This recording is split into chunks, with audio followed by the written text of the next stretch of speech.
friends, welcome back to my channel and thank you so much for liking and subscribing. And here we are again back today with the next episode in the series of guest interviews, and today is our episode number 15. So yes, friends, we all know that these days mental health issues are too much in the world. So this poor mental health can make our physical issues worse, and also the poor physical care can elevate our mental health challenges. So therefore, it's very important to strike a balance that allows you to look after yourself both physically and mentally. And what better option than yoga? We feel yoga is all about just breathing techniques and some asanas, which are again very difficult postures and all.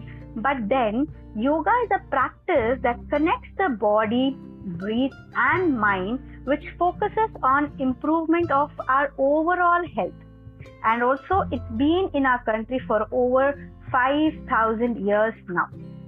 So yeah, let's get into the details of our yoga with our yoga expert and who is our guest for today, Ms Rashmi, who is an internationally certified advanced yoga trainer and also co-founder of Yogeshri Yoga Center.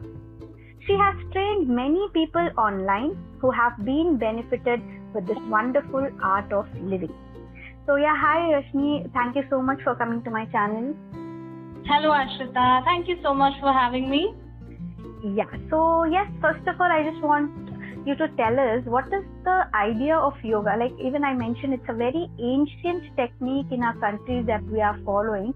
So can you just tell us about how our culture is associated with yoga? Okay, sure. That's a wonderful way to start to understand about the yoga.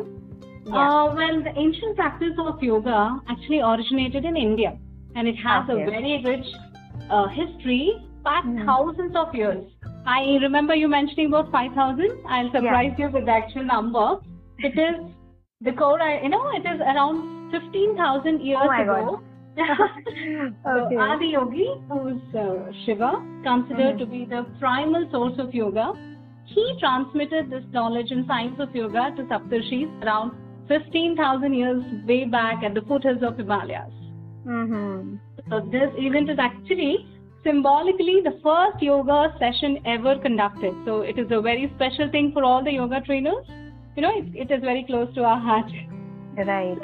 Yeah, after he transferred it to the Saptarshis, that's when it came, they disseminated the knowledge to the humanity, and that's how we got the foundation of various yogic traditions. Wow. So this is about the ancient of yoga. Nice. So you were talking about how it is connected to the ancient, right? Correct. So coming to the understanding of ancient culture perspective, we have Patanjali Maharishi. Whenever we hear of yoga, it's always the Patanjali style is what we understand. So he is the Rishi who actually outlined the principles and practices of yoga, which is famously called as Patanjali Yoga, and he is described in various sutras. Okay. Yes, so he is the ultimate guru for our understandings at the humanity level, where he really drilled down all the information under few headers so that we understand it from a layman perspective. Right. So that is why I think we get the name for even Baba Ramdev Yoga. They call it as the Patanjali Yoga. Absolutely, yes. So basically under 4 heads is what we understand yoga as: Raja Yoga, Karma Yoga, Bhakti Yoga and Jnana Yoga. Okay, so these are the ancient ways how we understand. But to manage today's era, the yoga what we follow today is called Hatha Yoga, which is mainly focusing on the physical postures, breathing techniques. So basically, with our modernity, we are preparing our body for meditation, preparation of meditation, so that using that body and mind, we can attain the samadhi state. Very few yogis were able to do. So that is a try we are all working towards from the yoga perspective. Wow, that's really nice. So and then a routine question that I would want to ask, that how did you choose this field for yourself? Like how did you get into this yoga side? Okay. So how did I mean, there's no one point to mention, you know. So somewhere, whenever we choose anything, there will be a lot of background thing which will be running as a reason. Right. But we may not notice or understand that could be the thing. But when I actually think back, it is a lot of people who influenced me directly and indirectly to pick up yoga. So when I say from the family, and my mother is a very, strong believer of God. So she is neither biased about any particular deity, but she is very honest and happy about this celebrating festivals, visiting temples, doing daily pujas at home. So that's where I saw the bhakti yoga in her. Now that when I know the context, I saw the bhakti yoga in her from my younger days. And coming to my dad, he is like, he believes in simple living, happy living, doing my duty, and no expectations from anyone, which gave an idea about karma yoga, like how we do service without having any expectation. As Bhagavad Gita says, do your duty and do not expect the results. So somewhere maybe my dad helped me see that aspect when I look into my, childhood things. Yeah, nice. So that's the impact you had from childhood. Yes. So somewhere physical fitness is there in the world. Everybody's with our generation. It's been there. But attaining this mental calmness and peace is something we always struggle. Right. So that is where actually I wanted to understand how it feels. Physical fitness can be taken care, but mental calmness is what I urged for. And when I tried yoga, I got it through my meditation and pranayama practices. Oh, okay. So that's the reason I felt I should try more, explore more about yoga, and I became a practitioner. So after many years, one of my friends inspired me to take up this teaching course, certification. So that's the whole change in the game. And I got addicted to yoga because I got to know many detailed aspects. Now when I learned yoga as becoming a teacher, you have to know more, right? So those are the things which fascinated me, blew my mind. So from them, I really feel, very addicted and very, very, I have this constant urge to pass the knowledge of whatever little I've learned to as many people as possible in this world. So trust me, yoga is the best thing you can do to yourself. Right. So it's like when we know some unique things or something different, we always want that we can share it with anybody. Like when we know that the people don't know about this. Yes. So that's an amazing feeling that we get when we share these things. So yeah. So as a layman doubt, because now we have so many other ways to lose weight, because even yoga, people think it's a way to lose weight or get fitter. And now we have so many other ways like aerobics, exercises, Zumba, then our gym workouts and Pilates and whatnot are coming these days. So how do you, define that yoga is different from all these other methods? Okay. Apart from the mental health thing, we know that we have that mental peace and calm. What other differences can you tell? Okay. So, yes, you touched on a very good point. So, the very aspect what you asked me tells everything. How is yoga different is from every other workout basically means you're working out. Yoga is not a workout at all. It's a complete package. It is working inwards. So that itself makes it stand out from all the other forms. Okay. So if in workouts, we definitely use the body as tool, we tone up our muscles, we increase the stamina and other things. But there is a famous quote in Bhagavad Gita, yoga is a journey through you to you. Okay. So that itself, tells that it's not just at the physical body level, you have to go deeper. So that only yoga has shown me. I have tried all other forms of workout like gymming, aerobics, Zumba, but nothing could come as close to as yoga impacted on me. Nice. So what are the different types of yoga that you teach in your sessions?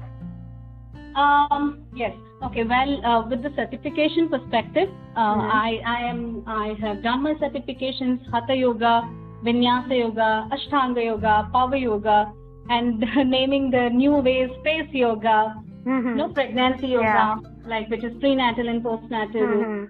I've done my Shat Kriya certifications, mudras, breathing, relaxation techniques, pranayama techniques. Yes, I do cover all of these aspects during my sessions. I make sure it's a holistic approach to my class, because workout can be done in many forms, but yoga has to be done in a complete form. Correct. Yeah. So we should have a deep knowledge about this before we get into all these asanas and all, right? No, you can just start off and then you will eventually get there. So it will go hand in hand. So it's a process. Yeah. Yes. Okay, nice. So as you mentioned, pregnancy yoga, I'm very curious to know about this. That when a mother, an expecting mother is doing yoga, does it affect the child in the womb also? Like, how does this work, the pregnancy yoga? Because I think it's a very new thing. I don't know many people if they know about this, because usually they think that we should not strain ourselves during pregnancies. We should not do, extra activities. Though these days people are saying you should go for a walk, always you should be active. So I just want to know how yoga helps the expecting mom as well as the baby. Okay. Yes, I would say, you're talking about pregnancy. Yoga benefits right from womb to the tomb stage. So it covers it all. So you're talking about a single aspect, which is the pregnancy, but right from, when you are a baby in your mother's womb until you reach your tomb, yoga really helps in every way. So talking about specifically pregnancy stage, of course, yoga offers innumerable benefits during this period. Okay? And imagine mother is working out, but the benefit goes to mother and the baby. You truly said it right. But it's not new. Maybe we term all these prenatal, postnatal now.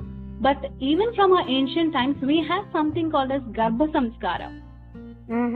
Okay. Right? So this pregnancy yoga, again, is not just the workout. It's not the physical workout. It has a lot of things as a combination, where we do baby connections, relaxation techniques, lot of visualization techniques. So that is all, we make the pregnant ladies follow during this prenatal yoga. Okay. And how does it benefit is, direct benefit is the overall flexibility and strength for the mother. And it reduces her stress, because expectant mothers of late will have a lot of anxiety. True. Yeah. Even the mental sanity of the baby within her will also be helped. It is a direct contact. Depending on the mother's mindset and the body conditions, the child will grow up, right? It depends on the seed quality, how the plant comes out, right? It's the same. So when the mother is healthy, when the environment is healthy, so we obviously get a healthy baby, aiding to the super generation which is coming up. Right. So is it like they can only do a particular type of yoga, only a few asanas, or you make them practice, do all the things that other people also do? No. Yes, when it comes to practicing yoga in particular, it has to be designed specifically for pregnancy. Right. So it has to be taught by the instructors who are experienced in prenatal yoga. You cannot take chances at doing regular yoga, because it can also lead to a lot of issues. These days pregnancy is also a very delicate thing. Correct.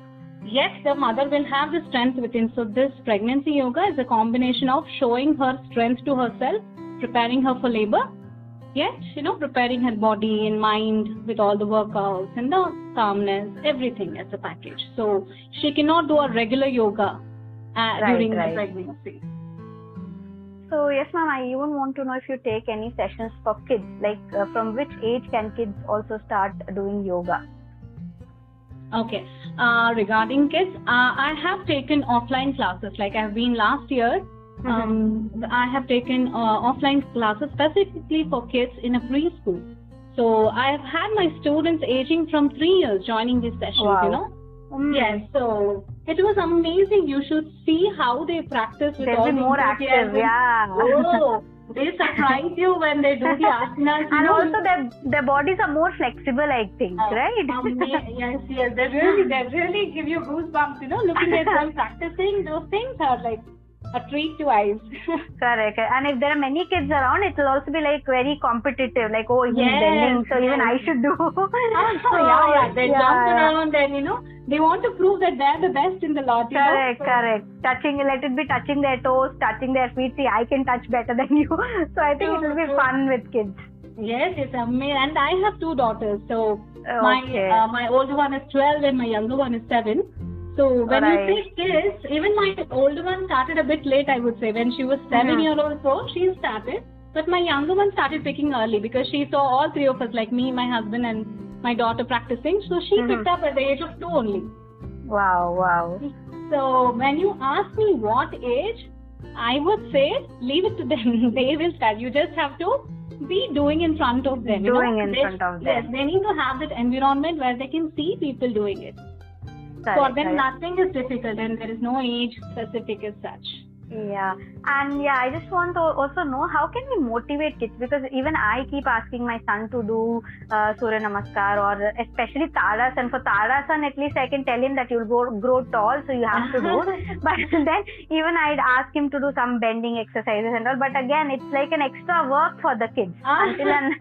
Because they're like, oh, you asked me to do this. And again, they have some PE periods in their school also. So they're like, again, in my school also, they'll ask me to do. So like, what are some small and some like very good tips that you can share that we can motivate our next generation, our kids to do, other than we doing along with them? Because I guess in this busy schedule, we can't sync with anybody. Like, we will have our own schedule and the kids have their own schedule. So it's very difficult to do along with them. So how can we just motivate them to do? I mean, I just want to say one more thing. Another thing that I do is I put up a video where other kids are doing. So like, I ask him to see that video and try whatever he can do. So what else can we do to motivate kids? Okay, so your question has half answer already. You said apart from we doing, okay, but you mentioned about different schedules. Here I can give a tip. See, it is never about we doing with them. It is about we doing. That's all.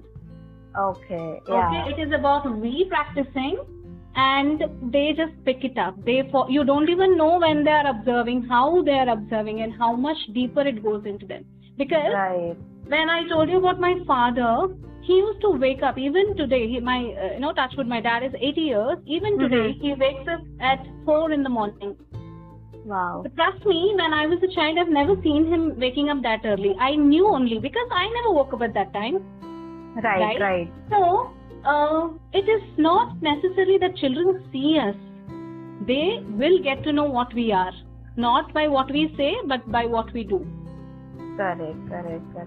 Okay, so I believe when we follow certain discipline like, fitness or yoga, it shows on us, our behavior, our physical attributes, and a lot of our mental status, it shows on us. Right. So they will subconsciously pick it up. So all these motivational talks, it actually pushes them farther away.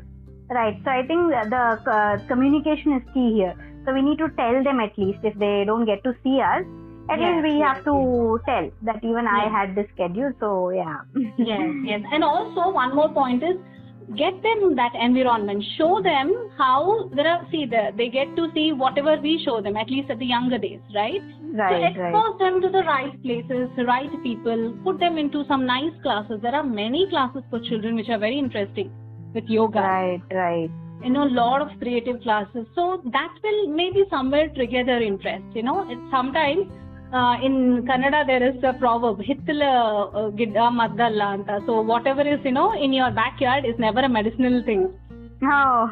So whenever it comes from the parent, they may not understand the value of it. Yeah, true. It's like, it's just from my house. So it's, I mean, like you mentioned, even I can just relate with some Hindi thing. It's like Ghar ki murgi dal barabar, they say that. It's like you got it right. Yes. So when something is at home, we don't value it more. Absolutely. And especially coming from parents now, once the children hit teens, they are like done. They've already closed their ears. So it's just a waste of time, just go on blabbering. So it just gives them that environment and just surrender them to God and pray that everything turns out good for them. It will happen. Right. So, yeah. So, yes, I would just want to know if there are some experiences that you can share where some rare issues or illnesses were cured by yoga. I think the listeners will also get motivated by listening to such incidents or your experiences. Okay, experiences related to people getting healed. Is that what you meant? Yeah. Okay, all right. So let me tell you, yoga is not the cure thing. It is a precaution thing. The earlier you start, you may not even get to face a lot of issues. Mm-hmm. Everything seems, sounds Greek in Latin if you start off early. But it's okay. There are many people who don't know about yoga. But trust me, the beneficial are amazing from the yoga. We have personally seen people coming out of depression, chronic pains like lower back, arthritis. It improves their flexibility, strength, posture, especially with hypertension people. Blood pressure management, cardiovascular health, and insomnia is a new thing which is happening. A lot of people dying in their death. In their sleep. So yoga definitely plays a very greater role in the mindful related practices, which helps with their breath management. Usually, why do people die in their sleep? It is basically for the breath. They go out of breath, they don't realize. So yoga has really helped a lot with the respirational issues, digestive disorders. And imagine breathing techniques. Yeah. Yes. During the COVID times, yoga was at the peak. Every other doctor is suggesting for the breathing, pranayama techniques and all those things. Yes. And definitely with the mental health conditions, like of late, we have a lot of children with, disorders of OCD and ADHD. Right. So all these factors, why are we seeing this often? Because of the mental stress raised in the world overall. So instead of taking it as a cure, we should take it as a precaution. Yoga helps as a precautional thing. And of course, cure is there, but the more earlier you practice, the more benefits you get out of it. Right. So another thing that I wanted to ask is like Surya Namaskar that we do. Usually they say that it should be done early in the morning facing the sun. But the types of houses that we are having these days, all closed houses, and very rare that we have at least a balcony or an open terrace. So how can we practice or be benefited by Surya Namaskar in today's world? Right. So, Surya Namaskar, as you rightly said, with our current way of living, we don't have that access to get the sunlight directly. But at least the fundamental practice, being awake at the sunrise time would benefit. See, there are a lot of plants, indoor plants, right? They may not need the direct sunlight, but sunlight as such helps. Correct. Right? So similarly, Surya Namaskara is also, it's the sequence of asanas. Okay? Ideally, as you said, it has to be performed during the sunrise or setting of the sun time. But since we can't do it, at least we should do it as the first thing in the morning when we wake up, when we finish all our routine, the daily routine, get into some form of physical workout. And in yoga, like sun salutation is the mother of all, because it is considered as a complete body fitness. For the people talking from the fitness perspective, it actually targets all the muscle groups like, arms, shoulders, chest, abdomen, full body, back, legs. Okay, so you can do Surya Namaskara and assume or consider that you have worked out all parts of your body. Right. Okay, and the benefits of Surya Namaskaras are immense. Again, stress reduction, cardiovascular. Yeah, so like overall, as you said, all the parts of our body. Yes, perfect. And also the hormones. These days we know the imbalance of hormones playing a major reason for a lot of issues, especially in women. Correct. The females.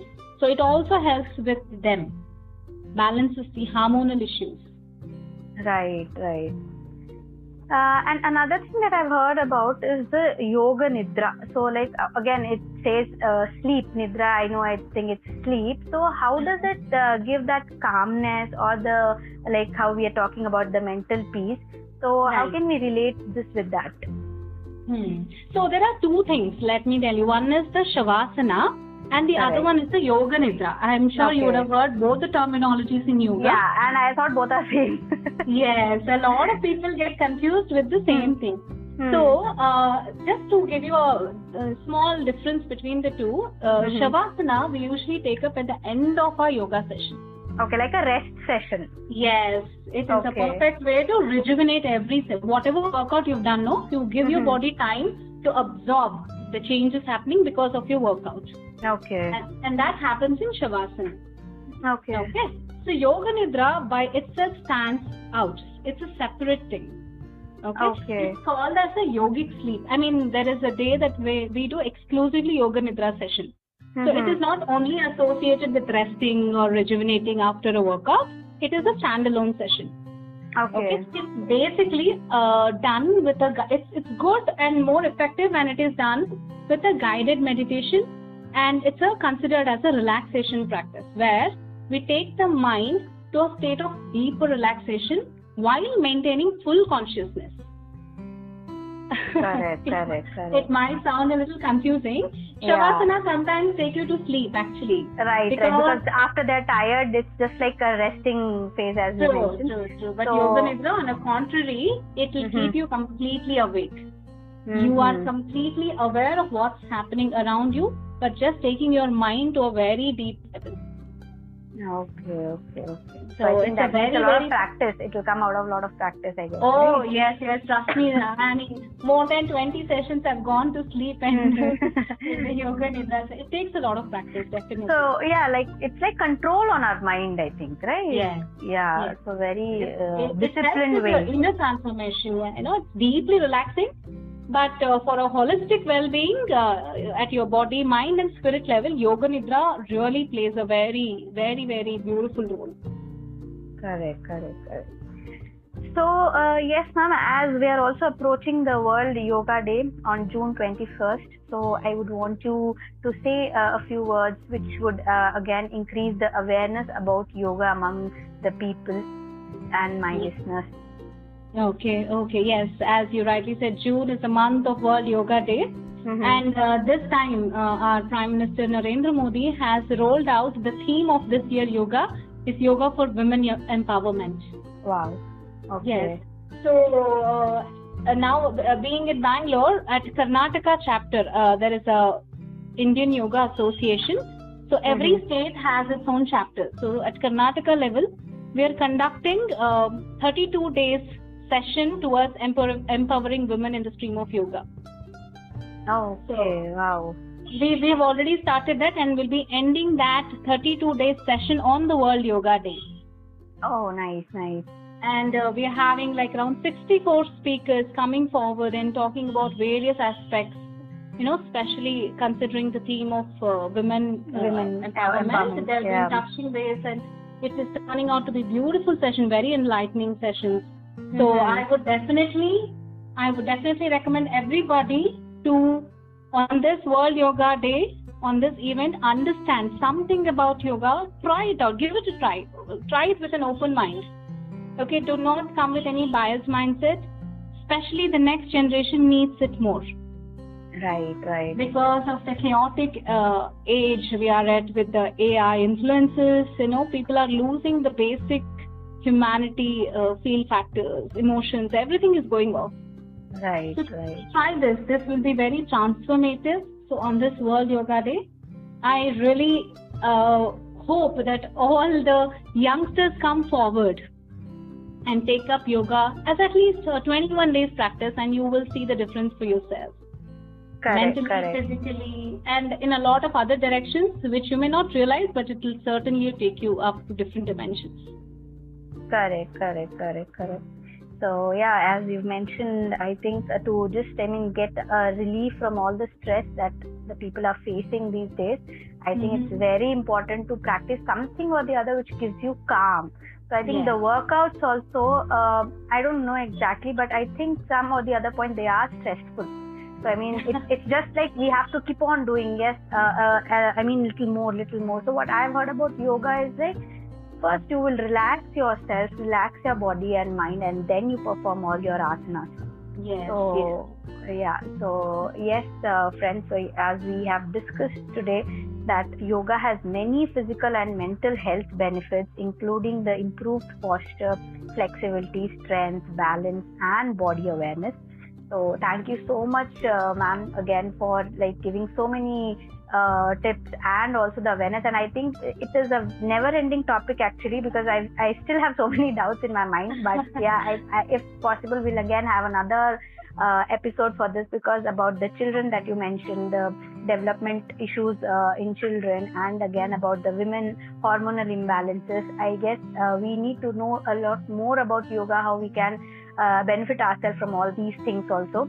But yes, again, thank you so much for coming to my channel. Thank you so much. It was a pleasure talking to you, Ashrita. I really enjoyed my time. It was so easy to pour my heart out when I spoke to you. You made it sound very easy for me. Thank you so much. So yes, listeners, I'll also be mentioning the details about Rashmi, and also you can see on the screen how to approach her and her online sessions. So yes, please do get in contact with her for having a holistic development for your mind and your body. And yes, stay happy and stay healthy. So yes, thank you again. So yeah, we'll again meet in the next episode. Till then, bye. Thank you. Thank you so much. Hari Om.